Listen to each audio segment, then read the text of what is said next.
अस्सलाम वालेकुम नाज़रीन, मैं हूं ज़फ़र डोगर और आप देख रहे हैं प्रोग्राम आज 41 के साथ। नाज़रीन, कुछ लोगों के बग़ैर महफ़िलें नामुकम्मल हुआ करती हैं। अदबी नशिस्तें उस शख्सियत के बग़ैर नामुकम्मल होती हैं जिनसे आज हम आपको मिलवा रहे हैं। आप समझ ही गए होंगे, फैसलाबाद के बहुत बड़े शायर मकसूद वफ़ा। आइए मिलते हैं।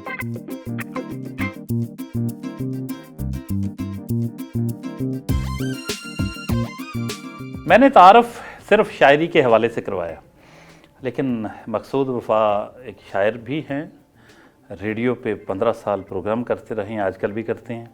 बहुत अच्छे मुसव्वर भी हैं, आर्टिस्ट हैं।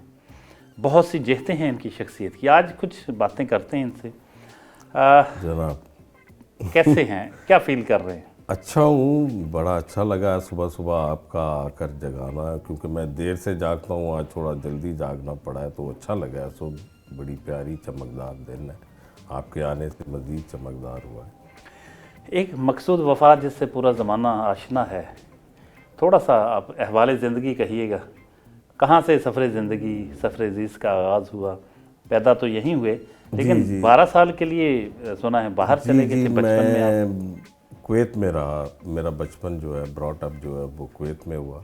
वहाँ पर वालिद साहब थे, वहाँ उनका बिज़नेस था, तो बाकी जो 3 बहन भाई हैं वहीं पे पैदा हुए। और मैं पहली दफ़ा 12 साल का था जब मैंने पाकिस्तान देखा है, कराची। तो ये एक बहुत बड़ा चेंज था, लेकिन ये बहुत प्लेजेंट चेंज था। मैं आपको ये बताऊं कि हम बातें सुनते थे पाकिस्तान की, माँ से, वालिद साहब से, रिश्तेदारों से। वो तजर्बा यहाँ आने का इसलिए प्लेजेंट था कि जो कहानियाँ माँ से सुनी हुई थी पाकिस्तान के बारे में, वो बहुत मिलती जुलती। गलियाँ ऐसा लगता था कि जैसे पहले ही देखी हुई। तो यकीन करें, मेरा तो फिर दिल नहीं चाहा वापस जाने को, और ना मैं गया हूँ फिर, हालांकि बेशुमार मौके थे बाहर जाने के।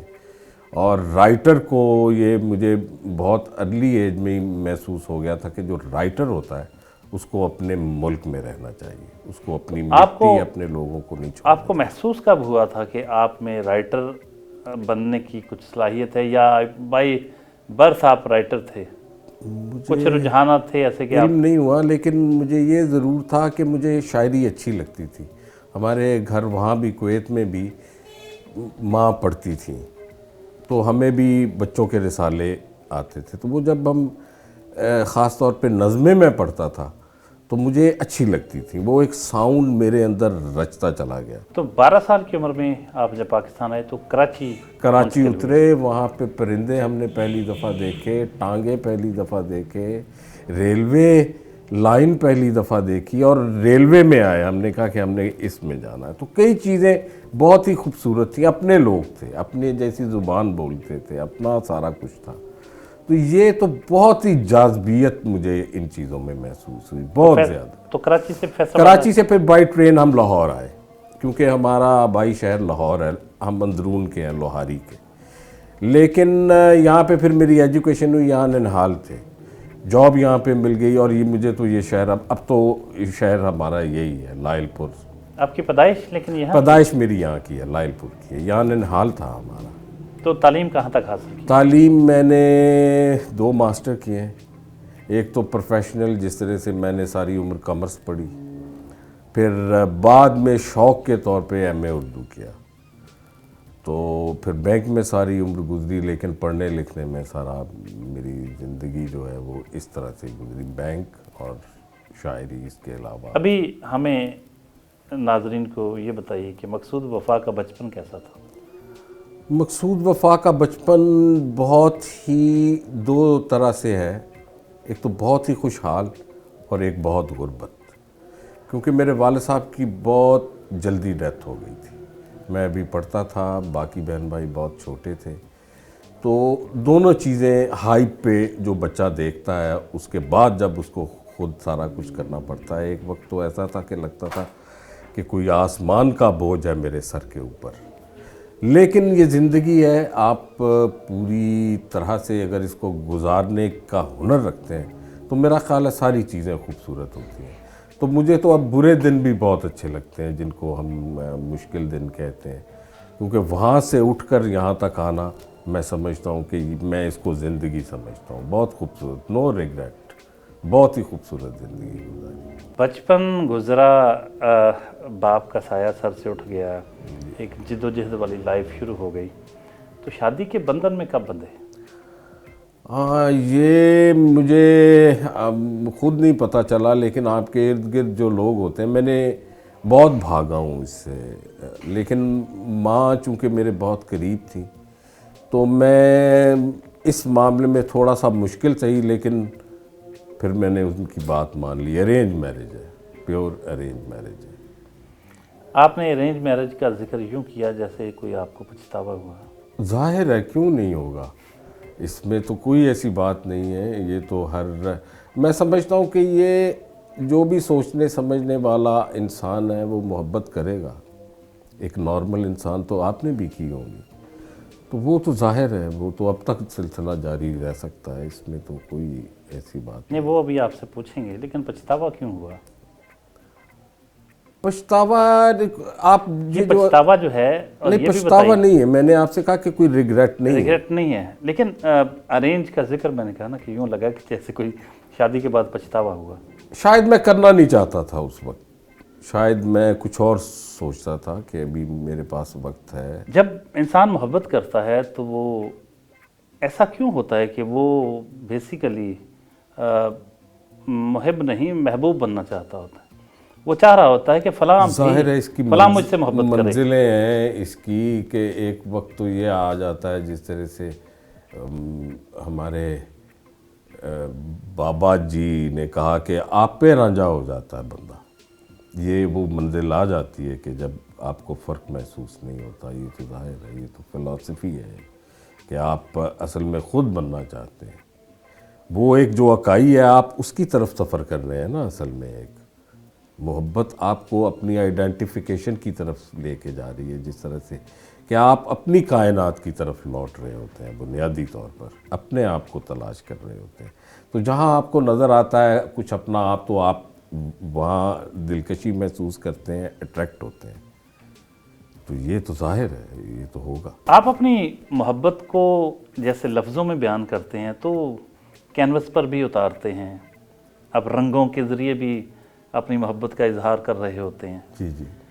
तो आपके ये ड्राइंग रूम में लगी पेंटिंग्स देख के अंदाज़ा होता है कि आप कितनी मोहब्बत करते होंगे।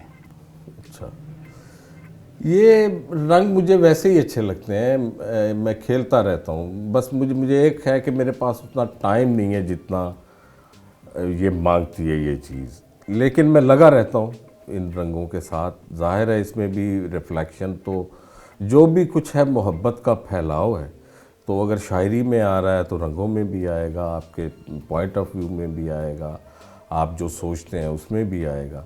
तो मुझे वाकई रंगों से प्यार है बहुत, मुझे इनमें मानवीयत नज़र आती है। कई दफ़ा मैं कुछ कर रहा होता हूँ, कई दफ़ा मैं एक ज़िंदगी को, असल में ये जो सब कुछ है, ये शायरी, ये मोहब्बत, ये पेंटिंग, ये आवारागर्दी, ये सब कुछ असल में इसलिए है कि मैं ज़िंदगी को एक आर्टिस्टिक पॉइंट ऑफ व्यू से देखना चाहता हूँ।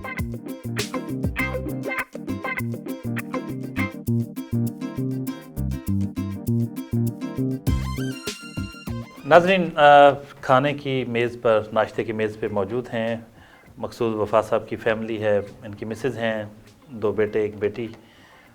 उनसे जानते हैं कि वो क्या कहते हैं, उनके क्या तासुरात हैं मकसूद वफ़ा साहब की शायरी और शख्सियत के हवाले से, क्योंकि इनके तासुरात बड़े अहमियत के हामिल हैं। ख़तरनाक भी उतने ही। आप फरमाइएगा, ये तो शादी नहीं सुना करना चाह रहे थे, कहते थे मेरी शायरी ना मुतासर हो, तो फिर आपको वैसे ये दाद देना पड़ेगी कि इतना सारा, ये एक शायर होने के बावजूद और सरतपा शायर होने के बावजूद आपने दूसरी शादी नहीं करने दी।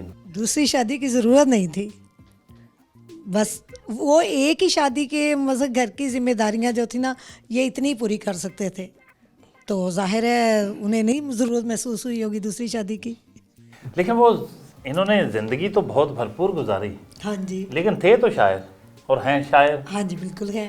तो शायर जो होता है वो शायर होता है। बिल्कुल है, लेकिन वो इनको ज़रूरत घरदारी के लिए फिर उन्हें नहीं ना ज़रूरत महसूस हुई होगी कि उनकी कमी पूरी हो रही होगी या घर में सब कुछ नहीं, यही तो मैं वो credit भाई दे रहा हूँ। शायरा वगैरह तो मिलती रहती हैं, शादी नहीं की वो एक अलहदा बात है। एक अलहदा बात है। बहरहाल ये क्रेडिट जाता है जी आपको। तो इनके स्ट्रॉन्ग पॉइंट्स क्या हैं, यानी प्लस पॉइंट्स क्या हैं और नेगेटिव क्या है? इन्हें गुस्सा बहुत जल्दी आ जाता है, वो तो अग्रेसिव नजर हो आता जाते हैं, अग्रेसिव हो जाते हैं। आमतौर पे किस किस्म की बातों पे आता है? ज़्यादा जो इनके मिजाज के खिलाफ हो, जैसे कि शायरों के मुतालिक बात कर सकती हूँ, जैसे कोई शायर जो बहुत ही ना अच्छा लिखते हो या मखसूस साहब फिर हाइपर हो जाते हैं और फिर गर्म, और इसकी वजह से इन्हें नुकसानात भी बड़े हुए हैं। आप खुश हैं इनसे? हाँ अल्हम्दुलिल्लाह, अल्लाह का शुक्र है, इन्होंने घर की सारी जिम्मेदारियाँ पूरी की, मुझे कोई भी कमी नहीं किसी भी चीज़ की। बाकी एक आवारा मिजाज है वो तो शायरों का होता है, आपको पता है, वो तो होना ही। तो इनकी आवारगी आपको फिर कैसे लगती है? उसको कैसे बहुत आप... बुरी, वो तो मेरा जी चाहता है मखसूस साहब के कोई चीज़ ही मार दो इनके साथ। भाई ये बचे हुए हैं बच्चों की वजह से। हाँ, बहरहाल फिर कमाल है कि आपने इनको ज़रा बस ये है कि थोड़ा जाने नहीं दिया कहीं। डरते डरते नहीं है वो ये। परवीन शाकर वाला शेर है ना जो हाँ कि जी। वो जहाँ भी गया लौटा तो मेरे पास हाँ आया। जी, लौटा तो मेरे पास आया, बिल्कुल। तो कमाल है जी। आप क्या करते हैं, क्या नाम प्लीज? जी मैंने अभी सिर्फ बैचलर्स की है फ़िलहाल, तो इंशाल्लाह आजकल जॉब वगैरह ढूंढ रहा हूँ। किस सब्जेक्ट्स क्या थे? जी मेरे थे बीएस थी इकनॉमिक्स और मार्केटिंग। कहाँ से पढ़े आप? मैं पढ़ा हूँ लाहौर स्कूल ऑफ इकनॉमिक्स, वहाँ से बैचलर्स की है LSE लाहौर में। अब्बू की कोई ख़ास बात जो बहुत अच्छी लगती है? अच्छा, बचपन में आज तक तो अब्बू ने कभी हमें मारा नहीं है, जो कि एक बहुत एक कह लें कि रेयर इंसिडेंट है। कभी गुस्सा नहीं किया। जो एक बाप और बेटे का रिलेशनशिप है वो आज तक हमारा बचपन से लेके आज तक वो एक दोस्त का रहा है। क्या कहेंगी मकसूद वफा साहब अपने फादर के बारे में? जिस तरह पहले अली ने भी यही कहा कि हम हर बात शेयर कर सकते हैं, तो मुझे भी नहीं लगता कि मैंने कभी ना शेयर की होगी भाई मैं बेटी हूँ या। और पापा ने हर जो प्लेटफॉर्म है उस पर सपोर्ट करते हैं कि नहीं जाओ करो, ये नहीं कि बेटी हूँ तो पीछे हूँ तो बेटों को आगे करेंगे, ये नहीं है कभी भी हुआ। मुझे नहीं लगा कि कभी इस तरह है कि मैं बेटी हूँ तो मैं पीछे रह जाऊँगी या अली मोइज़ है तो आगे जाएंगे। मोइज़, आप आर्किटेक्चर पढ़ रहे हैं? जी जी मैं आर्किटेक्चर पढ़ रहा हूँ। NCA से? जी जी national college of arts architecture कर रहा हूँ वहाँ से। आर्किटेक्ट बनेंगे? जी जी आर्किटेक्ट बनूंगा, बट पहले मेरा ख्याल है आर्टिस्ट बनूंगा, फिर उसके बाद शायद आर्किटेक्चर ये करूँगा। पहले मकसूद वफा साहब ने कहा था कि इससे मुझे डर लगता है, इससे मैं इसलिए डरता हूँ कि ये मुझ मेरे पे जा जैसा रहा है। वाकई। तो good, very good. Thank you so much. तो क्या चीज़ इंस्पायर करती है आपकी मकसूद साहब की? एक चीज़ जो बड़ी इम्पोर्टेंट है जो मुझे अपने अब्बा के साथ कॉमन लगती है वो ये है कि मेरी जो नेचर है ना वो काफ़ी हद तक इनसे मिलती है। जिस तरह उन्होंने पहले बात की है तो एग्जैक्टली तो आवारागर्दी से उन्होंने मुझे आज तक नहीं रोका। आप बच्चों के बारे में और अहलिया मोहतरमा के बारे में कुछ कहेंगे? मैं वैसे ही जिस तरह से मैं जुड़ा हुआ आदमी हूँ अपने बहन भाइयों से, अपनी वालदा से तो बहुत ज़्यादा अटैच था। तो फैमिली हमेशा मुझे, जिस तरह से मैंने कहा है कि फैमिली के साथ जुड़े रहना मुझे अच्छा लगता है। अच्छा, ये अलग बात है कि शादी नहीं उस तरह से नहीं मिलान था मेरा, लेकिन बच्चे जब हुए, ख़ास तौर पे हमारी वालदा ने ये सेंस मुझ में पैदा की।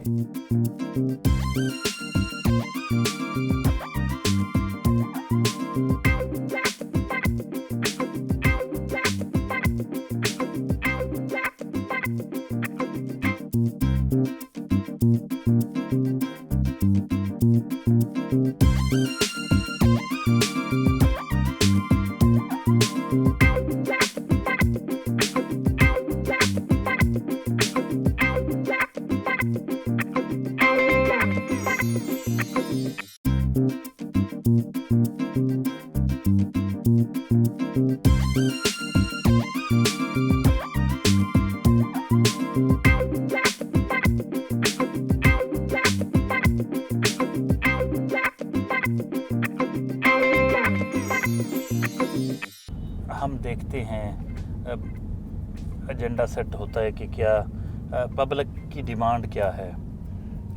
मुख्तलिफ बड़ी बड़ी कंपनियां लोगों के मूड को, मिजाज को, उनकी उनके रुझानात को देख के, उनकी डिमांड को देख के अपनी पॉलिसीज़ बनाती हैं और उसके मुताबिक चीज़ें बनती हैं, उसके मुताबिक हत्ता के जराए रसाइल व जरायद सब कुछ, बहुत कुछ लोगों को देख के उनकी ख्वाहिश के मुताबिक तरतीब दिया जाता है। तो आप समझते हैं कि कोई शायरी में भी ऐसे लोग आए हैं या ऐसा ये अगर आए हैं तो वो फिर उसी दौर में ज़िंदा रहेंगे जिस दौर में डिमांड है।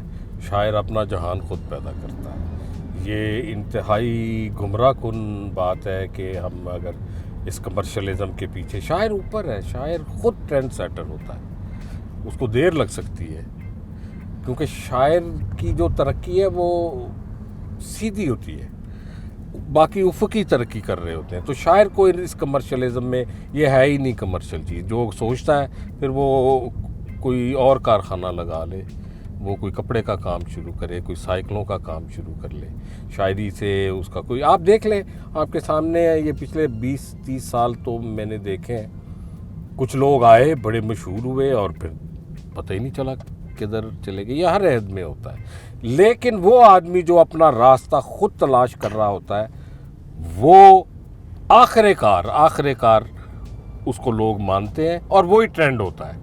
फिर लोग उस तरह से शुरू हो जाते हैं, जिस तरह से जॉन एलिया के साथ हुआ है। जॉन एलिया को ये गिला रहा अपनी ज़िंदगी में कि उन्हें उतनी पजीराई नहीं मिली है, लेकिन फिर एक फ़ैशन के तौर पे लोगों ने उन्हें अडॉप्ट करना शुरू किया ताकि हुलिया तक उस तरह का बना के।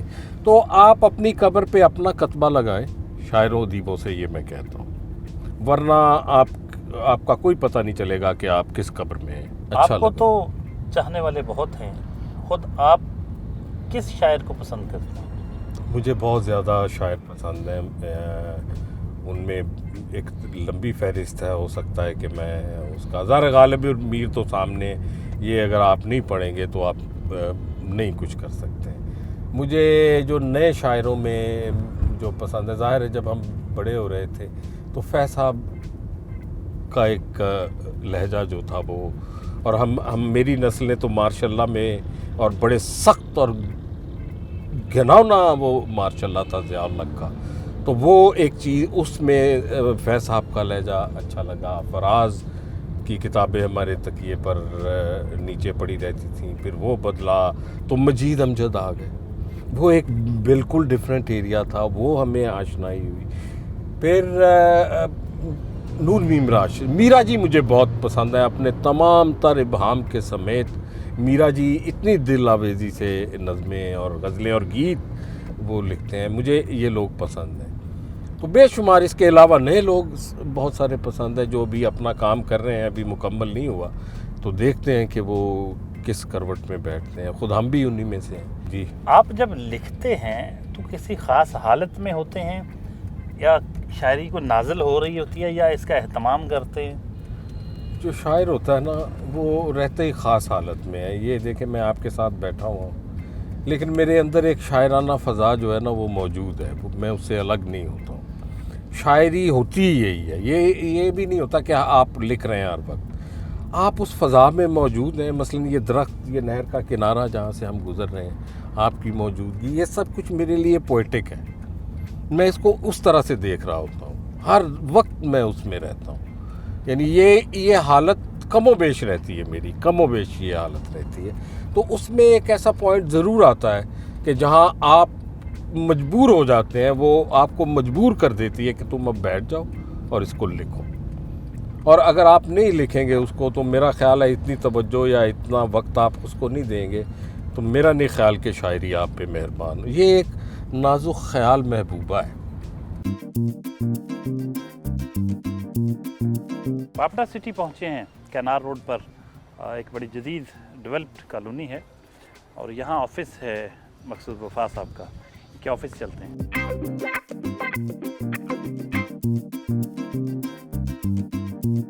ये मैंने एक छोटी सी कंस्ट्रक्शन कंपनी बनाई है जिसमें छोटे छोटे घर बनाते हैं और स्टेट एडवाइजरी भी है। तो ये मुझे घर बनाने वाला काम जो था ये मेरी एस्थेटिक सेंस को ज़रा सेटिस्फाइड करता है, तो इसलिए मैंने ये शुरू कर लिया। साथ साथ काम भी है। एक शायर, एक अदीब जब बिज़नेस करे तो आप समझते हैं कुछ मुख्तलिफ होगा?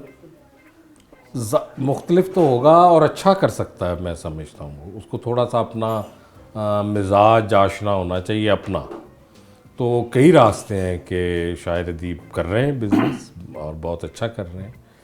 तो आपको ज़रूर ये देखना चाहिए कि आप क्या कर सकते हैं रूटीन की इस लाइफ के अलावा। आप प्रॉपर्टी और कंस्ट्रक्शन के बिजनेस में भी शायरी कर रहे होते हैं। हर चीज़ में शायरी है, कौन सी ऐसी जिसमें हुस्न तवाज़न है, हुस्न तरतीब है, वो शायरी है। हर चीज़ शायरी है। शायरी एक तवाज़न का नाम है ना, एक रिदम का नाम है। तो जो चीज़ भी रिदमिक है वो शायरी है, उसमें से तलाश कर सकते हैं। तो ये जो आपका ऑफिस है, यही आपका मेरा ख्याल कोई गपशप का ये वक्त भी इधर ही एक आप लगता है, समझ लें डेरा कि है। एक अदबी डेरा भी है।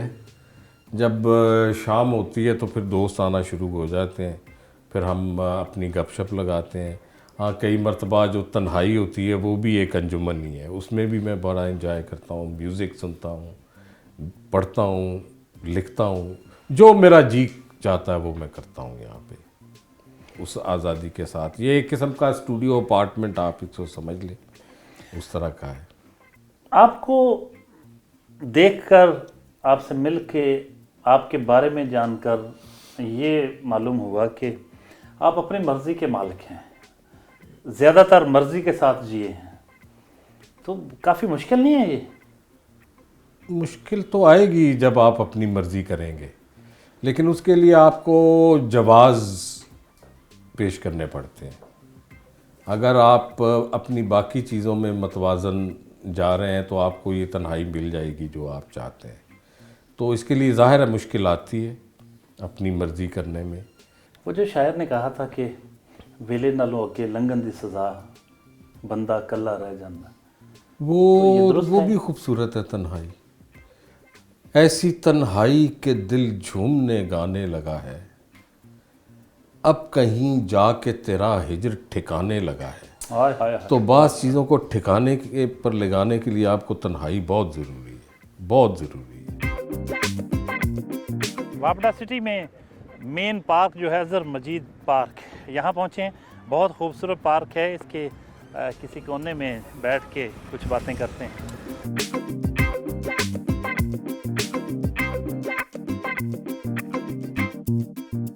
तो आपको तो जब मौका मिलता होगा इस जी, पार्क मैं की अक्सर आ खूबसूरती जाता को हूँ यहाँ देखते पे होंगे। और देखता हूँ बच्चों को खेलते हुए और लोगों को इस पार्क की सैर करते हुए। कभी कभी खुद भी चक्कर लगा लेता हूँ थोड़ा सा। और यही असल में एक चीज़ है, ये हवा आप महसूस कर रहे हैं जी, बहुत अच्छी तरह। और सब्ज़े की खुशबू फैली हुई है। ये सब कुछ मुझे अच्छा लगता है, मैं जुड़ा रहता हूँ यहाँ। मैं कोई काम बिजनेस करने नहीं आया था। ये परिंदे, ये नेचर, यही मुझे यहाँ खींच लाई थी। आप तो वैसे शुरू से जवान हैं और मेरा हाल आखिर तक जवान ही रहेंगे। इंशाल्लाह, इंशाल्लाह, क्यों नहीं। अच्छा, ये जो जवानी और बुढ़ापा आप समझते हैं कि कैफियत है? हाँ, जाहिर। यहाँ तो 20 साल के भी बूढ़े मैंने देखे हैं और 80 साल के भी जवान देखे हैं। तो ये तो जाहिर है कैफियत है, ये इसका उम्र से कोई ताल्लुक नहीं। मैं चाहूँगा कि इतने खूबसूरत मौसम में आप अपना कोई पसंदीदा शेर, बल्कि कोई गज़ल जो है वो नाजरीन की नज़र करें। जी, मैं ज़रूर आपको सुनाता हूँ कुछ। ज़ब्ते गिरिया में भी गिरिया तो किया है मैंने। वाह वाह वाह। ज़ब्ते गिरिया में भी गिरिया तो किया है मैंने। किया है मैंने। वाह। चुप रहा हूँ पे तमाशा तो किया है। हाय हाय हाय हाय। ज़ब्ते गिरिया में भी गिरिया तो किया है मैंने। चुप रहा हूँ पे तमाशा तो किया है मैंने। अब उड़ाऊंगा इसे तेरे फलक की जानिब। अपनी मिट्टी को इकट्ठा तो किया है मैंने। वाह वाह वाह वाह। अब उड़ाऊंगा इसे तेरे फलक की जानिब। अपनी मिट्टी को इकट्ठा तो किया है मैंने। एक और, ये जब मैं देखता हूँ सब्ज़ा, ये मट्टी, रेत, तो ये पानी, ये सब कुछ कई दफ़ा मुझे एक नज़र आता है। यूं भी खासियत अशिया का पता चलता है। यूं भी खासियत अशिया का पता चलता है। रेत पर चलता हूँ दरिया का पता चलता है। वाह वाह वाह वाह। चीज़ें अपना जौहर दिखाती हैं जी। जी वाह जी वाह। यूं भी खासियत से अशिया का पता चलता है, रेत पर चलता हूँ दरिया का पता चलता है, जीने लगता हूँ तो मरने की खबर मिलती है, वाह वाह वाह। जीने लगता हूँ तो मरने की खबर मिलती है, इसी दौरान में अहया का पता चलता है।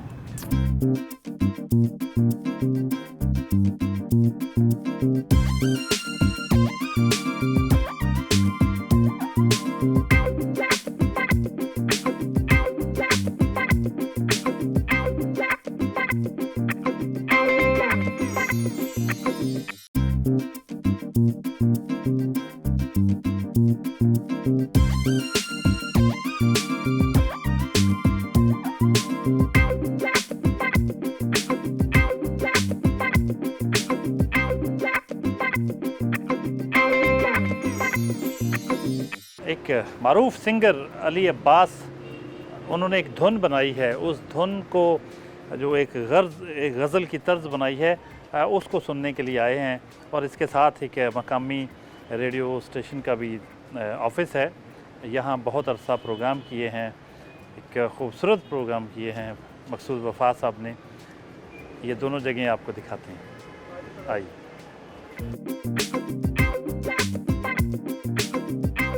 यहाँ पहुँचे हैं तो मलंगी साहब भी यहाँ मौजूद हैं, शहर की बहुत ही मारूफ शख्सियत जो बड़े नामवर ब्रॉडकास्टर हैं और कंपेयर हैं। आज इस चीज़ का, इस मौके का फ़ायदा उठाते हुए उनके कुछ कमेंट्स, उनकी गुफ्तगू भी सुनते हैं। और अली अब्बास इस वक्त फैसलाबाद की जान पहचान, पूरे मुल्क बहुत बड़ा नाम, जिन्होंने फैसलाबाद को मुतारफ़ करवाया, फैसलाबाद का एक और सपूत जिसने आलमी सतह पे अपना एक नाम पैदा किया, उनसे भी जानेंगे। उन्होंने एक धुन तरतीब दी हुई है, एक गज़ल गाई हुई है मकसूद वफ़ा साहब की, उनसे भी बात करते हैं। सबसे पहले मलंगी साहब, थैंक यू सो मच, बहुत शुक्रिया। ਅਸੀਂ ਤੇ ਤੁਹਾਡੇ ਆਪਣੇ ਬੜੇ ਵੱਡੇ ਫੈਨ ਆ ਔਰ ਅੱਜ ਤੁਸੀਂ ਤੇ ਆ ਕੇ ਸਾਨੂੰ ਸਰਪ੍ਰਾਈਜ਼ ਕੀਤਾ, ਬਹੁਤ ਸ਼ੁਕਰੀਆ।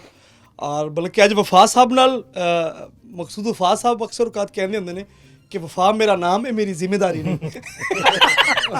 ਤੇ ਲਿਹਾਜ਼ਾ ਅਸੀਂ ਆਪਣੀ ਖੁਸ਼ਕਿਸਮਤੀ ਸਮਝਦੇ ਆ ਕਿ ਅਸੀਂ ਵਫਾ ਸਾਹਿਬ ਨੂੰ ਜੁੱਤੀਆਂ ਤੇ ਬੈਠ ਕੇ ਇਹਨਾਂ ਦੇ ਮੁਸ਼ਾਇਰੇ ਸੁਣੇ, और ये साढ़े वास्ते क्रेडिट की गल है।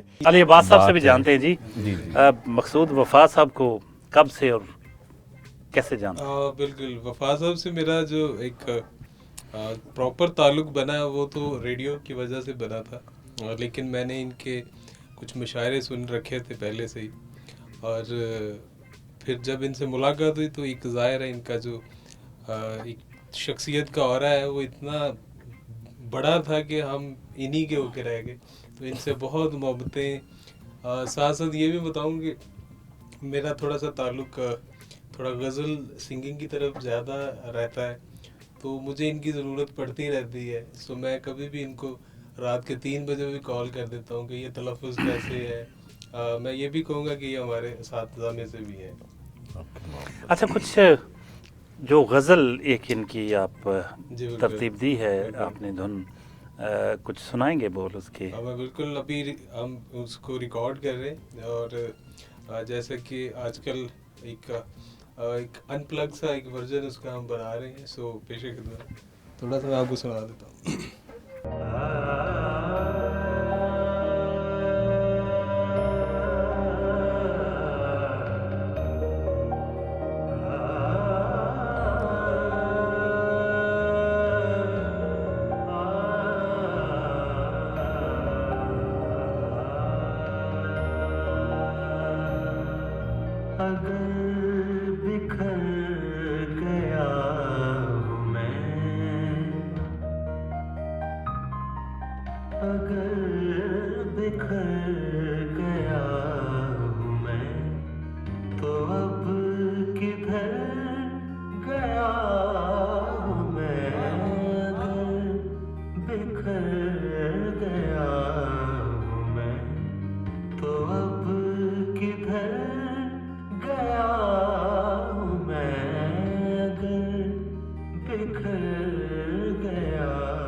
ब्रॉडकास्टिंग की दुनिया का बहुत बड़ा नाम जहांज़ेब ज़ेबी, इनके साथ 7-8 साल प्रोग्राम किए इनके रेडियो पे, एफएम पे। बहुत यादगार वक्त गुज़रा इनका और बहुत याद करते हैं मकसूद वफ़ा साहब कि यहाँ जो वक्त गुज़रा बहुत ही एक मुनफरद, बहुत खूबसूरत वक्त था ज़िंदगी का। वही यादें ताज़ा करने के लिए यहाँ आज हम आए और जहांज़ेब से, ज़ेबी से पूछते हैं कि क्या है मकसूद वफ़ा, कौन है, आप किस तरह से देखते हैं। ज़ेबी बताइएगा, मकसूद वफ़ा बहुत वक्त गुज़रा आपके साथ इनका। मेरी जो 3 जनरेशन है ना, उनका ताल्लुक़ है इनके साथ। मेरे दादा का ताल्लुक़, मेरे फादर का भी इनसे ताल्लुक़ और फिर मेरे साथ भी इनकी अपनी दोस्ती। तो इनकी जो पर्सनालिटी है, ज़ाहिर बात है इनकी पहचान जो सबसे पहले थी वो हमारे ऐसे एक पोइट, लेकिन उसके बाद फिर हमने ये दोस्ती में भी ये पहचान जो है वो ढल गई और हमने बहुत इन्जॉय किया। ये जगह जो है तख्लीक की जैसे जगह है, तो वो इसके अंदर हमने अपने जितने भी जो भी दोस्त हमारे, तो हमने ना सबको एक आर्टिस्ट को ना एक फ्रीडम चाहिए होती है। आर्टिस्ट के लिए आप फ्रेम बना दें ना कि अपनी तस्वीर आपने इसमें लगानी है, तो वो शायद उसके साथ ज़्यादती होगी। आर्टिस्ट अपना फ्रेम खुद बनाता है, वो पता नहीं शायद कितना बड़ा हो सकता है, कितना लंबा हो सकता है। ये तो इनकी शख्सियत जो है वो बहुत डायमेंशंस के साथ जुड़ी हुई है, ख़ास करके इनकी शायरी, इनकी बातें। शायर जो हैं, हमने जब सब कॉन्टिनेंट के शायर देखते हैं, बहुत खूबसूरत लिखने वाले, लेकिन बहुत खूबसूरत बोलने वाले समटाइम जो है वो नहीं होते। तो अल्लाह ताला ने इनको जो है वो इतनी खूबसूरत चीज़ दी है कि जितना खूबसूरत ये लफ्ज़ लिखते हैं उससे भी ज़्यादा खूबसूरत या उतना ही खूबसूरत जो है वो ये पढ़ते भी हैं। जब ये प्रोग्राम करते हैं तो ऐसा लगता है कि एक खामोशी छा गई है।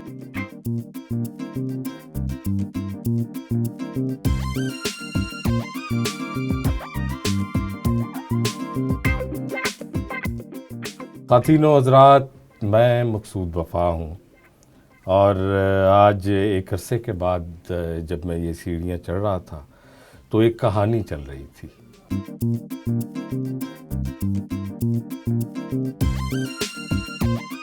फैसलाबाद प्रेस क्लब पहुँचे हैं जहां हल्का अरबाब ज़ौक़ का इजलास जारी है। इस इजलास में शिरकत करनी है मकसूद वफ़ा ने। यहाँ हम शायरों और अदीबों से कुछ जानेंगे मकसूद वफ़ा के बारे में। आइए।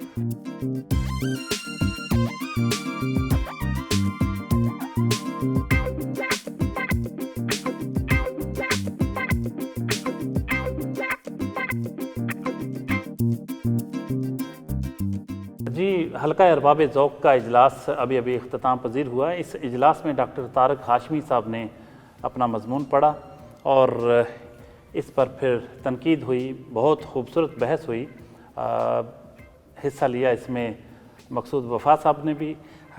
इस मौके का फ़ायदा उठाते हुए हम जो इनके साथी शोरा हैं, शायर हैं, अदीब हैं फैसलाबाद के, उनके व्यूज़ लेना चाहेंगे कि वो मकसूद वफ़ा की शायरी को, इनकी शख्सियत को किस तरह से देखते हैं। नासिर मजीद साहब कुछ फरमाइएगा। सर, मकसूद वफ़ा हमारे बेहतरीन दोस्त हैं, हल्के के सीनियर मेंबर हैं और शायरी में पाकिस्तान भर में अच्छी शोहरत रखते हैं और बहुत खूबसूरत शायरी करते हैं। मकसूद वफ़ा साहब से हमारा तारुफ़ आज से तालिब इल्मी के ज़माने का है, लेकिन ये हल्के के क्योंकि बहुत सीनियर मेंबर हैं तो हमारे लिए ये बाइस तहरीक भी हैं शेर कहने में। थैंक यू डॉक्टर साहब। मैं समझता हूँ मकसूद वफ़ा महज़ एक शायर या अदीब नहीं हैं, बल्कि लालपुर का एक सकाफ़ती इस्तिआरा है। Thank you very much. Maqsood Wafa Pakistan के अदबी मंजरनामे पे एक चमकते हुए सितारे की हैसियत रखता है। बहुत खूब। मकसूद वफ़ा साहब एक हमाजहत शख्सियत हैं। Thank you. मकसूद वफ़ा से 1997 में हमारा तारुफ़ हुआ। मकसूद वफ़ा की उन दिनों किताब जो थी ग़ालिबन 2-3 साल हुए थे, दर इम्कान के नाम से शाया हुई। तो हम बहुत यंग थे और हमें बहुत हार्ट करती थी इनकी शायरी। खुद से भी दूर किसी रोज़ निकल जाऊंगा, अपने हाथों से छोड़ा कर कभी उंगली अपनी। Thank you. मकसूद वफ़ा साहब को मैं कोई पिछले 25-26 सालों से जानता हूँ मैं उनकी शायरी से भी मुतासिर हूँ और असर हाज़िर में जितने नुमाइंदा शायर हैं इस मुल्क में, मैं समझता हूँ कि ये फैसलाबाद के नुमाइंदा शायर हैं उसमें। और मेरे ख़्याल में जितनी खूबसूरती इनकी शायरी में है, मैं इनके अक्सर शेर पढ़ता रहता हूँ और इतनी मुतासर करते हैं। शुक्रिया। Thank you. मकसूद वफ़ा फैसलाबाद में एक ऐसे शायर हैं जो मियारी लिटरेचर लिखते हैं। मसलन कौन समझे ये इशारे ये किनाए मेरे, जानता कोई नहीं मुझको सिवाय मेरे। हाय हाय, वाह वाह। मकसूद भाई के बारे में एक बात कहूँगा कि ये लफ्ज़ को एहसास और एहसास को लफ्ज़ बनाने की सलाहियत रखते हैं। मकसूद वफ़ा साहब ने हमेशा जो है वो उम्र के तकल्लुफ़ात से हटकर सबसे मोहब्बत की है और हम बहुत ज़्यादा नौजवानों को मोहब्बत करते हैं। मकसूद वफ़ा साहब, आपने अपने दोस्तों की, फैसलाबाद के शोरा के अपने बारे में ख़यालात सुने, उन दोस्तों के, उन शायरों अदीबों के जिनके साथ आपका काफ़ी वक्त गुज़रता है, जिनके साथ आप हल्का अरबाब ज़ौक़ की मीटिंग्स में शामिल होते हैं, जलासों में शिरकत करते हैं, आपके बारे में जो ख़यालात उन्होंने जिनका इजहार किया, उसके बाद कुछ ज़रूरी है कि आप भी कुछ रह नहीं जाता है कि मैं क्या कहूँ सिवाय इसके कि दोस्तों की मोहब्बत को महसूस करूँ। मुझे लगता है कि मैं खुशकिस्मत इंसान हूँ कि जिस तरह का मैं हूँ, इसके बावजूद इतनी मोहब्बत मिली है मुझे अदबी हलकों से, इस शहर से, ख़ास तौर पर लायलपुर से, और यही मेरा खानवादा है असल में। बहुत म्यारी जुमले सुनने को मिले, बहुत खूबसूरत अल्फाज सुनने को मिले, जिससे कम अज़ कम हम अपने नाजरीन को ये दिखाने और सुनवाने में कामयाब हो गए कि फैसलाबाद का जो एक इतना खूबसूरत शायर है वो और उसके साथी किस बुलंद मकाम के हामिल हैं। अगले हफ्ते नए मेहमान के साथ हाज़िर खिदमत होंगे, तब तक के लिए इजाज़त, अल्लाह हाफ़िज़।